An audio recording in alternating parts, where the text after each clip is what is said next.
Good day, everyone, and welcome to this week's edition of Conversations.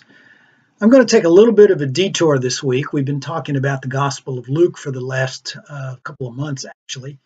And because it's Thanksgiving, I felt like we ought to talk about that some this week and maybe encourage some conversation around your dinner table on Thursday. First of all, let me just start out by saying Thanksgiving to me is kind of a unique holiday. You know, we don't exchange gifts. We don't have any parties like we're just kind of, doing a lot of drinking or carrying on and stuff like we do in some other celebrations. It's just a turkey dinner with family.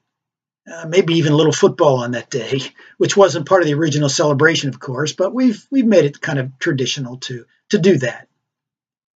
I think the whole celebration and the whole notion of giving thanks kind of begs for a God component here. We can thank our lucky stars or Mother Earth or some other inanimate object for the things that have been done to us and for us. But I don't think we can really expect that something that can't receive gratitude, we really can't thank it, can we? We can thank a person or a being, but not an it. The personal God of Abraham, Isaac, and Jacob is the God of Jesus Christ. And I think he's the real reason for Thanksgiving. Think about two things that provide a source of gratitude toward him. The first one simply is God's provisions, and I see those as kind of an enduring source of gratitude, something that we just get all the time or just get in an enduring sort of way, as long as God's blessing us with those things, of course. And if you turn back to the Old Testament, into the book of Deuteronomy chapter 8, verses 7 through 18, in that particular passage, in that whole book actually, the people of Israel are about ready to go into the land of Canaan, a land that God is providing for them. And in verses 7 through 10 in there, Moses describes how that God is providing for them an abundance of natural resources for them to use and have and enjoy. As he goes on in that exhortation, he does warn them, however, not to take for granted God and the things or at least God, who is their true source of all of those things. And he tells them, sometimes fullness of all of those provisions and satisfaction with having all those things sometimes can lead to forgetting where those blessings truly came from. Moving a little farther along in the history of Israel, we get to Psalm 95, in particular verses 1 through 6. And we note in there, in verse 2, that coming into God's presence with thanksgiving appears to be a kind of well-established form of worship. The psalmist is calling them to come to God with thanksgiving. It says in verse 3 that the God of Abraham, Isaac, and Jacob is above all other gods. In the Old Testament sense, he's not recognizing that there are truly other gods, but he's just saying that whatever other gods they are perceived to be, God's above all of them. And he tells them to remember that. In verses 4 and 5, he goes on to say that God possesses all of creation and of creation's resources. They're all in his hand. And of course, verse 6, worship is thus the natural response to all of those things. So I think when we are thankful on this Thanksgiving Day, I think we can justifiably thank God for our very existence and for the provisions that come from his hands. You may want to remember also that when you get into the New Testament, in the Lord's Prayer, we are told to pray for our daily bread. Even though Jesus says God knows we need those things, he still says you should pray for those things. I tend to think that one of the reasons Jesus tells us to do that is to remind us that we can be thankful for God's provisions for us. The other thing that I think can be a source of thanksgiving on this day is what I simply like to call God's surprising gifts.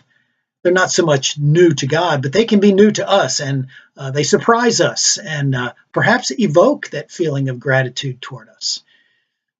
Earlier on in the Gospel of Luke, as we've been studying that, we learned in Luke chapter 17, verses 11 through 19, that Jesus encountered 10 lepers. And he heals every one of them. He sends them on their way. But one leper, when he realizes that he's been healed, he's, I think, kind of shocked. And so he comes back to give thanks. I think it was one of those surprising gifts, very much a surprising gift in his, or for his sake, of course, a surprising gift of healing. And he was so stunned by it that he had to come back and give thanks. And I think there are some ways that sometimes we get those unexpected graces from God. Like perhaps when we first discover the realization that God does love us. You know, we're told in John 3:16 that God so loved the world, he gave his only begotten son to die for us. When we realize that, it's like, oh man, that kind of really kind of touches me to hear that. Or perhaps when we see Jesus demonstrate compassion for the sinners, both in the Gospel of Luke and other Gospels. It's kind of a surprising fact that God cared enough and Jesus cared enough to spend his time with people that other people didn't think were worthy of his time. What unexpected moments of grace inspire you with gratitude? Maybe it's even something that somebody else does for you. Obviously, family members, you're grateful for those people and for the things that they do for you. In another passage in the New Testament, 2 Corinthians chapter 9, verses 11 through 15, Paul is encouraging the church there in Corinth to continue the process that they started earlier in collecting some money for the poor. And in that particular passage, he's not only encouraging them to continue on with that process and make good on their promise to do that, or make good on their preparations to continue to do that, but he tells them, you know, if you do this, the generosity that you have will result in others giving thanks for your generosity. And that's sometimes what happens to us, isn't it? We're grateful when we see people being generous, or they're kind, or they're compassionate. And it can inspire us either with gratitude or inspire us to do the same thing. It's sort of a passing it along kind of thing, passing along the good things.